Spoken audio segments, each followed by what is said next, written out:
Poverty is complex. It never comes from a single cause. In Zambia, agriculture is often an act of survival. Yet even in this struggle to endure, the very soil itself seems to work against them. The soils here in Lutende and also in Western Province generally are very sandy, as you can see. It's just sand. It's sand. So that's the bulk of the soil that we have here. Dorothy is the coordinator of Hands of Hope's agriculture program. She has been helping farmers discover better ways to plant so they can make the most of their soil. In this region, the challenge is not only economic, it is educational.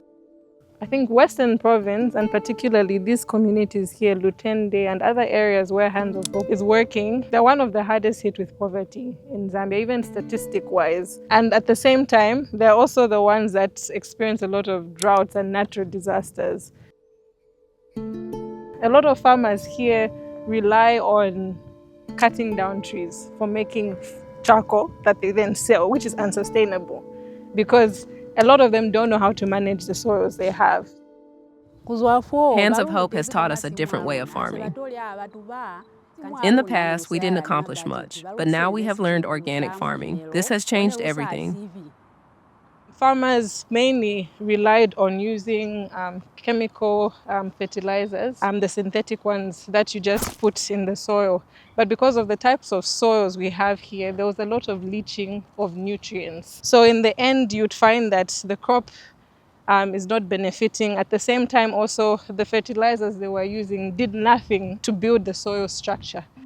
They needed a better solution, one that would improve the crops while taking the soil's condition into account. What they were looking for was creativity.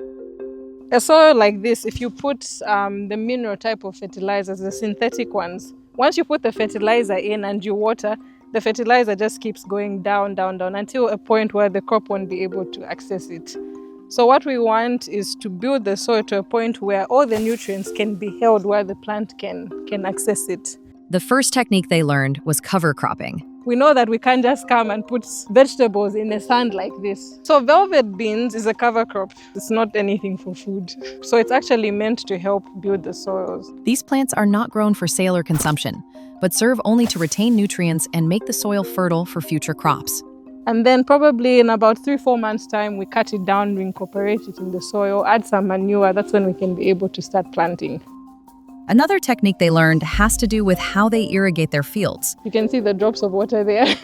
Rural Zambia faces intense droughts, and many farmers used to lose precious water when watering their crops. Yeah, this is drip irrigation. So drip irrigation is very good because it helps conserve water. It brings water just where the plant needs it. It doesn't go everywhere. About 70-75% of the whole field is under drip irrigation.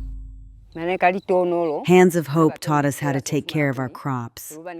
And through those crops, I was able to buy materials and build my house. When we look at rural Zambia, one thing is clear: real change is happening. A new generation is rising and overcoming challenges that have lasted for decades. The tendency of a lot of farmers in this area is to harvest when their crop is still very small.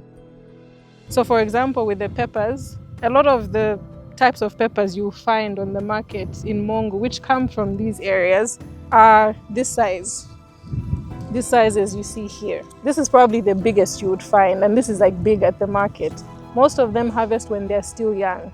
They wouldn't want to wait for them to grow bigger because they're desperate for money. They need to sell as quickly as possible to get money to feed themselves. If you have a bit of patience and you wait to get a good quality produce that's good in size and also good in quality, you can actually get more from what you're selling. This change is not just the result of outside help. It comes from a deeper transformation, one that understands the complexity of the struggle and reshapes the mindset of an entire community. When you look at the farm, you see many green vegetables growing. People passing by often stop and ask us, "How can I work here? Because I want to learn this too."